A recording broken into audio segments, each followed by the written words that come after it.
Bonjour, je suis Laura Lipinski et dans cette vidéo, je vais vous montrer comment trouver les mots-clés qui sont réellement recherchés sur YouTube et qui vont vous rapporter des vues garanties. Il y a beaucoup de tutoriels sur YouTube qui vous montrent comment trouver des mots-clés, comment utiliser tel ou tel outil de recherche. Mais ce qui est encore plus important, c'est de savoir est-ce que ces mots-clés vont vous rapporter des vues et puis est-ce que vous n'allez pas perdre votre temps tout simplement parce que la concurrence est trop grande. Donc dans ce tutoriel, je vais vous montrer exactement comment pouvoir déterminer quels sont les mots-clés qui vont vous permettre d'avoir des vues sur vos vidéos. Et pour cela, je vais partager avec vous mon écran pour vous montrer comment je fais pour déterminer moi-même mes propres mots-clés. Pour faire cette recherche, vous allez avoir besoin du Keyword Planner de Google AdWords. Si vous avez déjà un compte AdWords, vous vous déconnectez, vous en créez un nouveau. Je vous montrerai pourquoi après. YouTube, forcément, TubeBuddy. Donc vous vous inscrivez et vous le connectez à votre compte YouTube. Et puis keywordtool.io, ici, je vous expliquerai tout à l'heure également comment l'utiliser. Donc là, quand vous venez de créer un nouveau compte AdWords, vous arrivez après sur cette page-là. Ici, vous mettez n'importe quoi. De toutes les façons, on ne va pas créer de campagne, donc là j'ai mis 5 € par jour au pif. Votre zone dans laquelle vous voulez faire la recherche, réseau de recherche, vous décochez réseau display, vous enregistrez, et là vous allez pouvoir mettre votre mot-clé. Alors admettons que je veuille faire une vidéo autour du sujet comment dessiner. Voilà, donc là AdWords me montre qu'il y a tous les mois 49 500 recherches qui sont faites dans Google. C'est pour ça que je vous ai dit de créer un nouveau compte, ça vous donne tout de suite en fait les données exactes en termes de recherche. Donc on va prendre ce mot-clé et on va aller le rechercher dans YouTube, chose que j'ai déjà faite. Donc là, la première chose qui me frappe, c'est le nombre de résultats. Il y a vraiment énormément de concurrence sur ce mot-clé. Alors soit il y a trop de concurrence, soit le mot-clé est vraiment trop vaste en fait. Quand vous avez des résultats dans les millions comme ça, même des résultats dans les 500 000, 600 000, je vous recommande vraiment pas de prendre ce mot-clé et d'essayer de le travailler parce que vous risquez en fait de perdre votre temps si vous n'arriverez pas à placer votre vidéo. Je dis ça si vous êtes dans le cas de figure par exemple que vous n'avez pas encore énormément d'abonnés, que vos vidéos n'ont pas des milliers de vues. Je pense que c'est le cas si vous regardez cette vidéo maintenant. Choisissez plutôt des mots-clés où vous allez avoir des résultats aux alentours, allez on va dire jusqu'au plus 70 000, 80 000, 100 000, enfin ça va être selon un petit peu la concurrence qu'il va y avoir et qu'on va analyser. Ensuite la deuxième chose que je remarque, c'est que les vidéos qui sont positionnées, il n'y en a aucune qui est positionnée juste avec comment dessiner. Il y a toujours un détail en plus, un visage, des yeux, un chien, une licorne, Pikachu, un diamant. Donc pour nous, ça veut dire qu'il va falloir préciser tout simplement en élargissant notre mot-clé. Et YouTube vous propose immédiatement d'autres résultats. Ça en fait, alors, petite parenthèse, l'ordre dans lequel les suggestions de résultats sont proposées n'a rien à voir avec le volume de recherche qui est fait sur YouTube. Hein. C'est vraiment aléatoire. Mais donc, s'il y a ces résultats qui vous sont proposés, c'est également parce qu'il y a des recherches qui sont faites, sinon YouTube ne les suggérerait pas. Maintenant, si vous entrez quelque chose dans la barre de recherche, il n'y a pas d'autosuggestion, vous pouvez passer votre chemin, c'est que très certainement, ce mot-clé n'est pas recherché. Alors, on va faire par exemple comment dessiner un chat. Vous voyez déjà 60 000 résultats, c'est déjà un peu mieux. Et là, la première chose qui me frappe, hein, sans scroller vers le bas, c'est qu'il y a seulement une seule vidéo où on voit comment dessiner un chat, sinon il y a partout une précision. Kawaii, arc-en-ciel kawaii, trop mignon, ça ressemble aussi à un kawaii. Donc quand on descend, apprendre à dessiner un chat, mais là, bon, la miniature, elle est quand même pas aussi, belle que celle-là. Maintenant, c'est pour les enfants apparemment, donc ouais, c'est une chaîne pour les enfants. Comment dessiner un chat, pareil, le chat est loin d'être aussi beau que celui-là, donc je pense que c'est pour ça que pour cette recherche, il n'y a que cette vidéo qui est placée très haut à cause de la superbe miniature. Je vois qu'il y en a un autre ici, il y a une semaine, qui a mis une vidéo qui a moins de 10 vues. Je ne sais pas pourquoi il est placé en fait là dans les premiers résultats, peut-être que c'est un bonus que lui donne YouTube pour lui donner un petit coup de pouce. En tout cas, son titre n'est pas très bien formaté par rapport à celui-là. Vous voyez, on voit bien tutoriel. Et puis la miniature, bon ben voilà, on voit que c'est un chat, ça doit être un chat kawaii aussi, là, comme cela. Je sais pas, ça a l'air d'être un truc à la mode, un truc de BD, apparemment. On va prendre ce mot-clé quand même et on va aller regarder donc le volume de recherche dans Google. Donc on est à peu près à 9900, donc c'est un mot qui est quand même un mot-clé qui est assez recherché. Mais on va continuer donc d'élargir notre recherche parce que quand vous avez trop de concurrence sur un mot-clé ou bien que le mot-clé est trop vaste, bah vous allez l'élargir en ajoutant des connaissances. Donc là, dans le cas du chat, c'est un peu Je vois pas quelles connaissances on pourrait rajouter. Des techniques, par exemple comment dessiner un chat au fusain, des détails, comment dessiner un petit chat, comment dessiner un chat kawaii, comment dessiner un chat mignon. Des conseils, astuces, comment dessiner un chat rapidement grâce à tel outil. Et puis on peut rajouter également des sous-catégories, enfin utiliser des sous-catégories ou des niches voisines. Donc là on va utiliser encore l'autosuggestion, facilement, kawaii, ainsi de suite. Donc on va prendre juste le mot-clé comment dessiner un chat et c'est là qu'on va utiliser Keyword Tool. Donc vous l'entrez ici, vous cliquez bien sur YouTube, France, français, enfin si vous utilisez pour la France et le français, vous cliquez ici. Et là ça va vous afficher en fait plusieurs suggestions de mots-clés qui vont venir élargir votre mot-clé de base. Et en fait Keyword Tool travaille tout simplement avec les suggestions de YouTube. Ok, donc vous avez ensuite plus qu'à cliquer ici sur Copy All, aller dans AdWords, les coller ici et vous allez voir voilà les résultats. Donc vous avez les taux de recherche. Moi je vous recommande au début de choisir des mots-clés, on va dire, qui ont des volumes de recherche entre 100 et 1000. Bien entendu, vous pouvez choisir des mots-clés avec des taux de recherche bien plus élevés. Comment dessiner un chat, vous pouvez très bien essayer, mais vous allez devoir travailler beaucoup plus de détails, tels que la miniature, les descriptions, etc.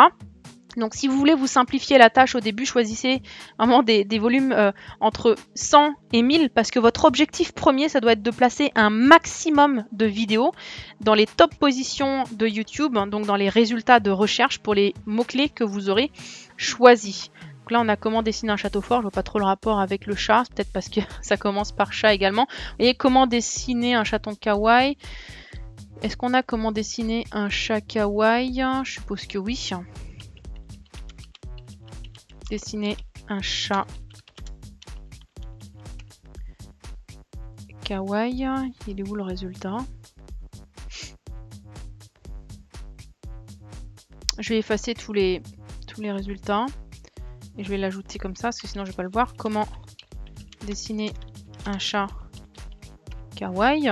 Ok, 210 recherches par mois. Donc là, on va ajouter ça aussi. Comment dessiner un chat kawaii. Ok, donc il y a un an, 600 000 vues.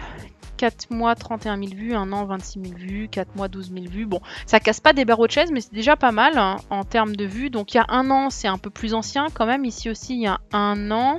Après, c'est vrai que ouais, c'est Tuto Draw. Cette chaîne-là, elle est assez spéciale. C'est vraiment l'autorité sur YouTube pour tout ce qui est donc dessin.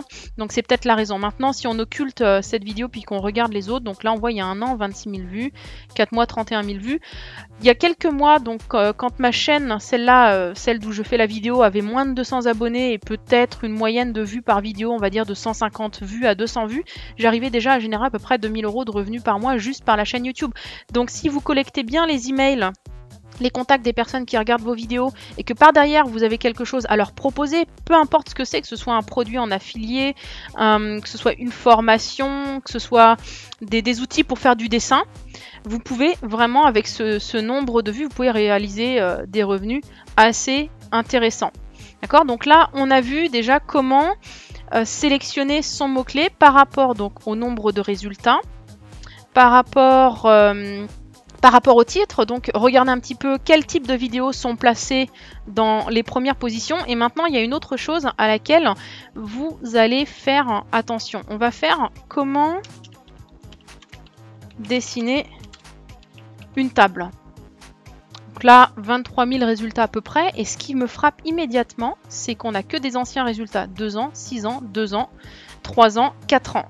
Donc là, ça veut dire clairement qu'il n'y a pas assez de recherche pour que vous puissiez vous embêter à faire une vidéo sur ce sujet-là. Il y a peut-être même des gens qui se sont amusés à faire des vidéos, mais comme il n'y a pas de recherche, ben, YouTube les a même pas placés en fait dans les premières positions parce qu'en fait ça sert absolument à rien. Donc regardez toujours bien cette donnée, l'âge de la vidéo, puis vous pouvez voir également le nombre de vues, parce que des fois on est assez étonné quoi, quand on voit, on se dit waouh, cette vidéo elle a 3 millions de vues.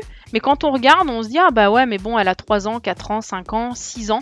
Donc, regardez également toujours cette donnée. Donc, quand vous avez vraiment beaucoup de vidéos qui sont anciennes, dans les résultats, généralement, c'est vraiment un indicateur que c'est pas un sujet qui est forcément très recherché. Et puis, je vais vous montrer encore autre chose. Ici, je tombe vraiment par hasard là-dessus. Comment faire fonctionner un feutre. A priori, ça pourrait être une idée de vidéo pas mal.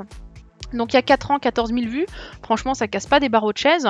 Ensuite, 1 an, 900 vues. 2 ans, 700 vues. 1 an, 18 000 vues. Bah, c'est même plus... ça n'a même plus aucun rapport. 1 mois, 37 vues.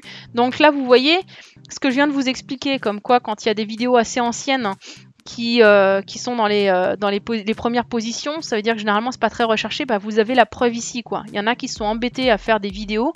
Heureusement, pas très longues. Mais ils ont quasiment aucune vue après autant de mois, voire même d'années. Maintenant, je vais vous montrer pourquoi est-ce que vous allez pouvoir utiliser TubeBuddy. Donc, on va retourner sur comment dessiner un visage. Hop. Enfin non, on va faire plutôt comment dessiner. D'abord, comment dessiner. On avait cette fameuse vidéo qui est là. On va prendre celle-là, par exemple. Comment dessiner un visage quand tu es un gros nul. Donc, on va cliquer rapidement. Comment dessiner un visage pour être bien sûr qu'il est positionné également pour ce résultat. Ok. On va aller ici. Et là, en fait, TubeBuddy va vous donner la possibilité de voir les tags qu'a choisi la personne. Ah bah là, il n'a rien optimisé du tout. Donc, franchement, la vidéo doit être super pour avoir atteint cette position. On va prendre cette vidéo-là ici. Pareil, les tags. Là, il y a de l'optimisation.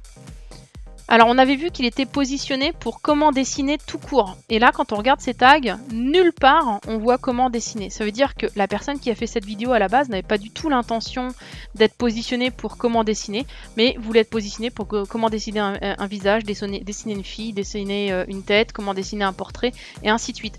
C'est très important d'utiliser cet outil, parce qu'il va peut-être vous arriver parfois de penser à un mot-clé, de vous dire « ouais, il a l'air génial », vous faites la recherche, vous allez trouver un concurrent, et vous allez foncer tête baissée en vous disant « ok, ça c'est le mot-clé sur lequel je dois absolument optimiser ». Et en allant regarder les mots-clés que la personne a choisis, vous allez vous apercevoir des mots-clés qui réellement lui ont apporté le flux de vues sur sa vidéo. Je vous explique pour que vous compreniez plus facilement. Admettons qu'on aurait fait... voilà, on va chercher tuto portrait, d'accord? Donc vous voyez là partout, comment dessiner un visage, première position, deuxième position. On va mettre tuto portrait.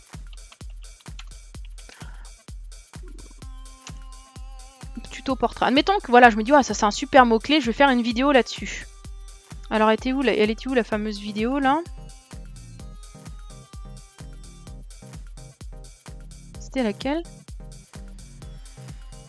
C'était celle-là. Bah, d'ailleurs, on la voit même pas. Là, dans les résultats, c'est bizarre. Hein.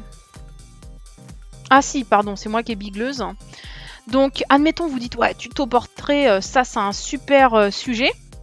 Et là, vous voyez cette vidéo. Vous dites, ah, mais là, franchement, c'est bon, c'est le bon mot-clé que je dois choisir. Or, nous, on vient de voir, grâce à TubeBuddy, que les vues ne sont pas arrivées par le mot-clé tuto portrait, mais elles sont arrivées par comment dessiner un visage de femme, et ainsi de suite. D'ailleurs, on peut même vérifier, là, ici, qu'est-ce que lui a utilisé comme mot-clé. Est-ce que c'est optimisé? Donc là, c'est pas optimisé, donc je pense que c'est la qualité de la vidéo qui lui a fait ça. Là, ici, on va regarder. Je pense qu'eux ont optimisé, puisque c'est encore la même... Donc, comment dessiner un visage, comment dessiner un portrait, bon là, tuto portrait, ok, première position. Mais on a vu donc dans l'autre exemple que c'était pas forcément ce mot-clé-là qui avait apporté les vues. C'est pour ça que vous devez toujours faire cette analyse pour être bien sûr des mots-clés que vous allez choisir pour pas non plus partir dans une vidéo dans plein de boulot et puis qu'au bout du compte, elle vous rapporte rien et qu'elle se perde dans les résultats de YouTube. Donc si cette vidéo vous a plu, bien laissez-moi un pouce vers le haut, partagez-la avec vos amis, laissez-moi un commentaire. Si cette vidéo ne vous a pas plu parce que vous trouvez que j'ai mal expliqué ou que j'ai oublié des choses, faites-le moi savoir également en commentaire. N'oubliez pas de vous abonner à la chaîne pour ne pas rater les prochaines vidéos que je vais publier. Je vous remercie d'avoir regardé et je vous dis à la prochaine vidéo.